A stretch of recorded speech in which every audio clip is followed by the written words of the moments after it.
Hello guys, നമ്മുടെ ആലപ്പുഴ ജിങ്കാന കണ്ടു. ആലപ്പുഴ ജിങ്കാനയില് തിയേറ്ററിൽ ഇറങ്ങിയ സമയത്ത് കോമഡി പടമാണ്, കണ്ടിരിക്കേണ്ട പടമാണ്, തിയേറ്ററിൽ മസ്റ്റ് വാച്ചാണ് എന്നൊക്കെ പറഞ്ഞു. അതിനുള്ള പടമൊന്നുമില്ല. കോമഡി പടം ഒന്നല്ല, കോമഡി ഒന്നുമില്ല. അതെങ്ങനെ വിജയിച്ചതെന്ന് അറിയില്ല ആ പടം തിയേറ്ററിൽ. കോമഡി ഇല്ല അതില്. ഫാമിലി ഓഡിയൻസിന് ഇഷ്ടപ്പെടാന്ന് വെച്ച് കഴിഞ്ഞാൽ ചില ഫാമിലി ഓഡിയൻസിനൊക്കെ ഇഷ്ടപ്പെടായിരിക്കും. പ്രേമലു ഇതുപോലെ തന്നെ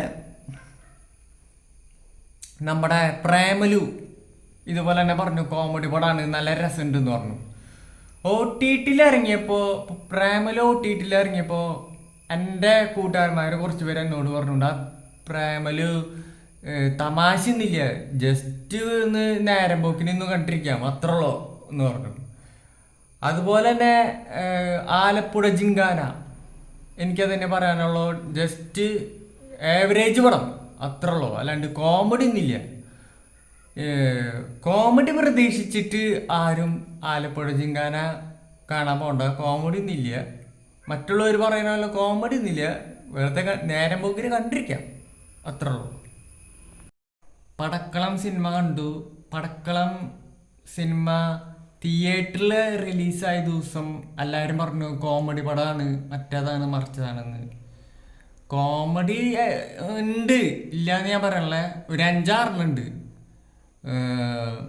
ഇപ്പോഴത്തെ പിള്ളേർക്കാണ് ആ സിനിമയിലത്തെ കോമഡി കൂടുതൽ ഇഷ്ടപ്പെടുള്ളൂ, അത് ക്ലിക്കാവുള്ളൂ, അത് മനസ്സിലാവുള്ളൂ. പിന്നെ ഈ നമ്മുടെ ഹലോ മമ്മി എന്ന് പറയുന്ന സിനിമയ്ക്ക് ശേഷം ഷെർഫുദ്ദീൻ ഒരു വേറെ ഡിഫറെൻ്റ് മോഡല് മൂവി ആണ് ചെയ്തിരിക്കുന്നത്.